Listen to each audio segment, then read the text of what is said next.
Hey everybody, how's it going? Welcome back to Copper Jacket TV. So I've got some breaking news for you guys. This just came out moments ago. Wanted to share it with you. It's in regards to California carry, SB2, and the sensitive location aspects of that law. If you guys remember, it was just back on September 6th when the Ninth Circuit Court of Appeals, a three-judge panel, determined that some of that law could be upheld while some of it was unconstitutional. Unfortunately, a large portion of that went to the state of California. Now, according to the CRPA, here is what we won and lost in that September 6th opinion, and we'll get to the breaking news here in just a second. But on September 6th, the Ninth Circuit, a three-judge panel, decided that it was okay for people to carry in hospitals, churches, medical facilities, public transit, gatherings that require a permit, parking areas attached to these places, and the vampire rule, which again is that sign that is required in order to enter an establishment and be able to carry there. What we lost, what the Ninth Circuit three-judge panel said that the state can bar you from carrying in, were going to be playgrounds, parks, state parks, casinos, stadiums and arenas, libraries, zoos, museums, and parking areas. So as you can see, it was kind of a split decision. We both won some and we lost some. So with that being said, let's talk about what just happened. Now, speaking of carry today, if you're somebody who carries to defend yourself or your loved ones, you need to check out one of the main sponsors of this channel, which is Attorneys on Retainer. Attorneys on Retainer, they are not an insurance company. They're actual attorneys. So today's day and age, things aren't as cut and dry as they used to be.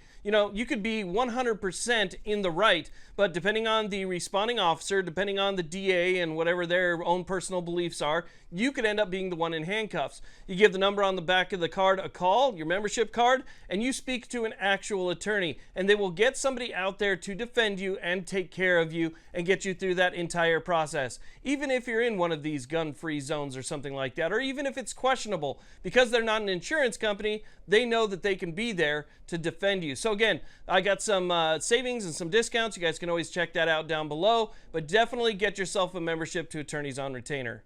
Okay, so let's go and talk about what's going on here. So we're talking about May v. Bonta, Reno May v. Bonta.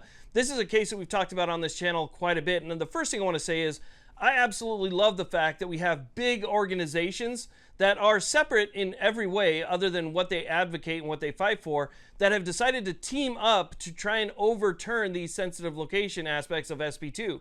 So we have the 2AF, we have the CRPA, which is another group. If you live in the state of California, you need to be a member of both of these. But these are two huge groups that have been around for quite a while that have put all their resources into making sure that people have their rights. And so I think that that's awesome. Now, I guess I should mention I'm not sponsored by any of those groups. I just think that they're excellent organizations that do a lot of great work. And if I can help them out, then I'm going to, because we have a lot of things that need to be overturned, especially in that state. But regardless, let's talk about what happened in May v. Bonta. So like I said, in September, we got that, what I consider to be a terrible ruling. If you read a lot of what was in that opinion, to me, it just didn't make sense. How they determined what a sensitive location was, going back in history and seeing what existed then versus what exists now, and all of the different nuances that were in that opinion, it just seemed about as screwy as you can imagine. I don't know how they really even came up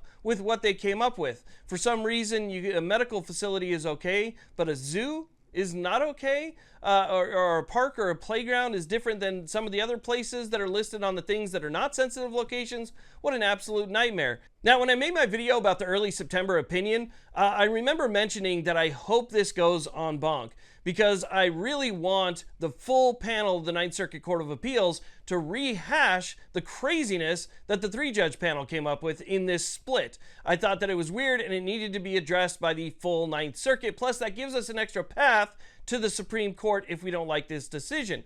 So I got a lot of pushback from that. People saying that because it was a partial victory, we're probably not going to see an en banc appeal in this case. But it turns out that's exactly what we got. Just today, the 2AF filed an appeal for an en banc hearing from the Ninth Circuit Court of Appeals. So if they decide to take this, it is going to be completely rehashed.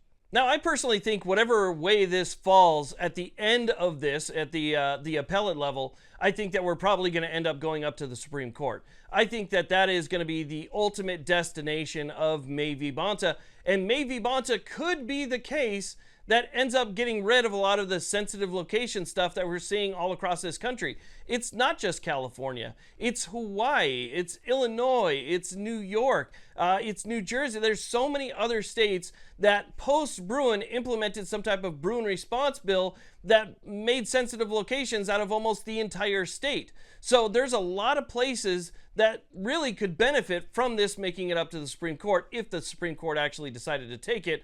We know that recently, I mean, think about with the Illinois bans, right?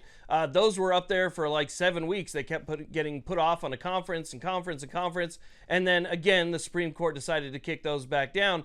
We need another case like this to be accepted by the Supreme Court. So I'm glad that they appealed. If they don't win the appeal, right, and the appeal gets denied, we can still request from the cert from the Supreme Court. So again, this is not over. And I'm happy that it's not over. I'm happy that the 2AF, the CRPA, are continuing to fight on this one, because sensitive locations is just a way to disarm you in a place that they feel like they can get away with. If they feel like they can get away with everything and they can disarm you anywhere you go, that's exactly what they're going to do. I mean, you think about public transit. You think about the way that it was in the very beginning. You essentially couldn't leave your house. I mean, if you had a park across the street from your house, you couldn't carry until you were away from that park and away from all of those other locations. It essentially made it impossible. And for those people that didn't have their own form of transportation and had to use public transportation, well, they were out of luck too, because once you went from your house to that public transportation area,